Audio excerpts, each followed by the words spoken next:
Hoy vamos a hablar del corazón. Está situado en la cavidad torácica y ocupa el mediastino medio. La forma que tiene. El corazón tiene una forma de pirámide triangular o cono, cuyo vértice se dirige hacia abajo, hacia la izquierda y hacia adelante. Y la base se dirige hacia la derecha, hacia arriba y un poco hacia atrás. El volumen y peso. El volumen del corazón varía según el sexo y la edad. Su peso ronda a los 275 gramos en el hombre y 250 gramos en la mujer. Su configuración externa. A causa de su forma, se distinguen en el corazón tres caras. El corazón está formado por cuatro pares, los atrios derecho e izquierdo y los ventrículos derecho e izquierdo. Los atrios derecho es posterior y superior al ventrículo derecho. El atrio izquierdo es posterior y superior al ventrículo izquierdo. Los límites de los atrios y de los ventrículos están indicados en la superficie externa del corazón por los surcos interventriculares, interatrial y coronario. El surco coronario, situado en un plano perpendicular al eje del corazón, cruza las tres caras y los tres bordes del órgano. Los surcos interventriculares y la interatrial están dispuestos según un plano vertical que pasa por el eje mayor del corazón y recorren este órgano desde la base hasta el vértice. Los surcos coronarios e interventriculares, en los cuales discurren los vasos coronarios, están ocupados por dichos vasos y por grasa que los rodea.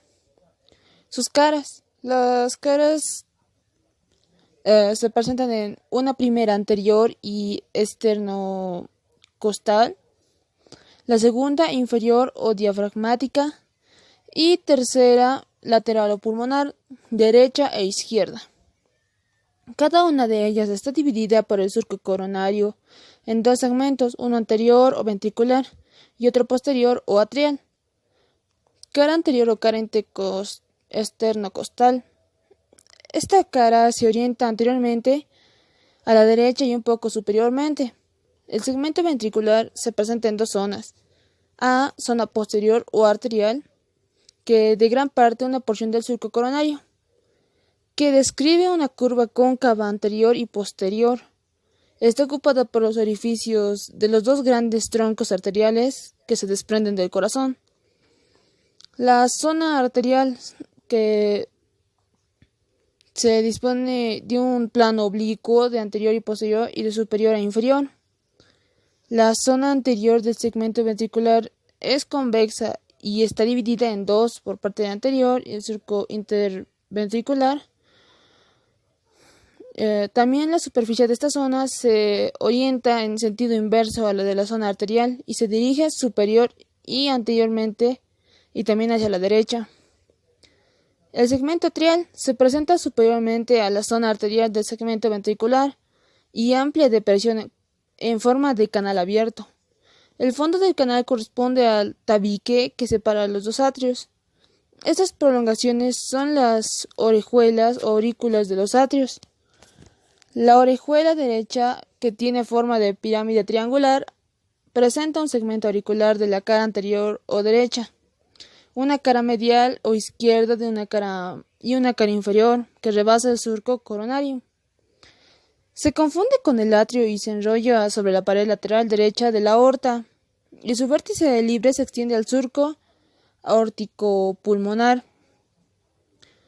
La cara pulmonar izquierda se orienta a la izquierda y posteriormente es convexa de superior a inferior, sobre todo en el segmento ventricular. En el segundo atrio se conserva la orejuela izquierda.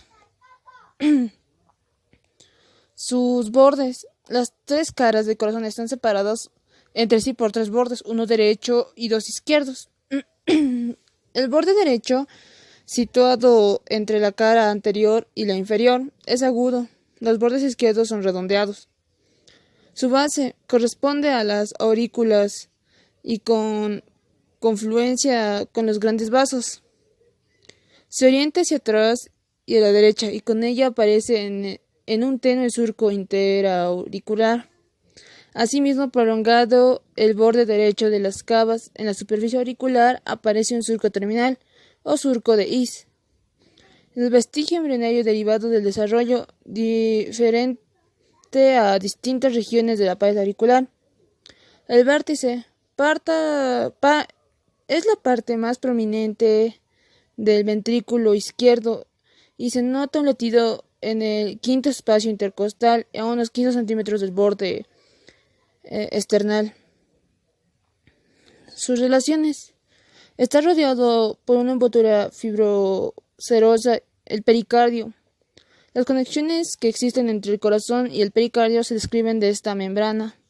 El corazón presenta, por mediación del pericardio, relaciones más o menos estrechas con los demás elementos contenidos en la cavidad torácica y con las paredes mismas de allí. La cara anterior del corazón se relaciona con el timo o sus vestigios, los pulmones y las pleuras, que se insinúan entre el pericardio y la pared y los vasos torácicos internos. El músculo transverso del tórax es el plastrón esternocostal. La cara inferior del corazón reposa sobre el diafragma y más concretamente sobre el foliolo anterior del centro tendinoso. La superficie de proyección es casi triangular y el triángulo posterior-costal derecho corresponde al orificio de la vena cava. Configuración interna del corazón.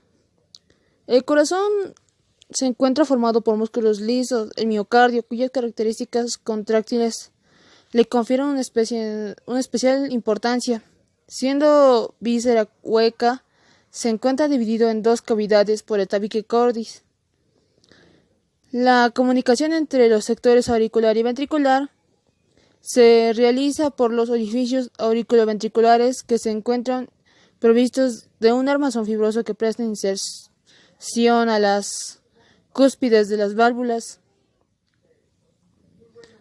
Internamente, el endocardio representa una extensión de la única adventicia de las arterias y el pericardio a la lámina visceral del pericardio fibroso.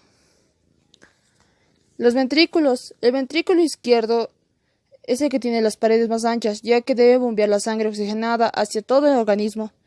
En estos ventrículos nace la principal arteria del cuerpo, la aorta, que poco después de su salida del corazón comienza a ramificarse, dando lugar a otras importantes arterias como la carótida, que lleva sangre hacia el cerebro, la arteria subclavia y el tronco brachiocefálico. La sangre fluye gracias al impulso brindado por la contracción del ventrículo izquierdo y por la elasticidad de las arterias. Las venas principales, la vena cava superior y la vena cava inferior, llevan la sangre pobre en oxígeno hacia la aurícula derecha y a su vez la vierten en el ventrículo derecho. Luego, la contracción del ventrículo derecho envía la sangre hacia los pulmones para que se oxigene y luego pasar por estos órganos. La sangre retorna a la aurícula izquierda a través de las venas pulmonares a la aurícula, vierte hacia el ventrículo izquierdo, cerrándose así este ciclo. Las cámaras. El corazón contiene 4 cámaras en las cuales fluye la sangre. La sangre entra en la aurícula derecha y pasa a través del ventrículo derecho, el cual bombea la sangre a los pulmones donde éste se oxigena. La sangre oxigenada es traída de nuevo al corazón por medio de las venas pulmonares, que entra a la aurícula izquierda y de allí la sangre fluye al ventrículo izquierdo, el cual lo bombea hacia la aorta, que contribuye oxigenando la sangre a todas las partes del cuerpo. Los atrios. La aurícula derecha recibe la sangre carboxigenada, que proviene de las venas cava superior e inferior, tras haber recorrido el organismo. A través de la válvula tricúspide pasa esa sangre al ventrículo derecho, la cual a su vez bombea hacia la arteria pulmonar a través de la válvula pulmonar en los pulmones. A través de la válvula mitral, esta sangre se pasa al ventrículo izquierdo y desde allí a través de la válvula aórtica, la aorta desde donde se distribuye a todo el organismo. La estructura del corazón, el endocardio, tapiza las cavidades internas del corazón, tanto auriculares como ventrículos. Está formado por una capa endotelial en conducto con la sangre, que se continúa con el endotelio de los vasos y una capa de tejido conjuntivo laxo. El miocardio es la capa más ancha y representa la mayor parte del grosor está formado por el tejido muscular encargado de impulsar la sangre mediante su contracción. La anchura del miocardio no es homogénea, es mucho mayor que el ventrículo izquierdo y menor que el ventrículo derecho y las aurículas. La mayor parte de las células que componen el miocardio son cardiomiocitos, células musculares contráctiles con la forma de cilindro que contienen miofibrillas, de las mismas características que las del músculo estriado. Por otra parte, el sistema es conducción e impulsos eléctricos del corazón. Está formado por cardiomiocitos modificados especializados en esta función. Pericardio es una membrana fibrocerosa que envuelve el corazón separándolo de las estructuras vecinas. Forma una especie de bolsa o saco que recubre completamente el corazón y se prolonga hasta las raíces de los grandes vasos. Se divide en la capa visceral en contacto con el miocardio y una capa parietal. Entre ambas se encuentra la cavidad pericárdica que contiene una pequeña cantidad de líquido que facilita el deslizamiento de las dos capas.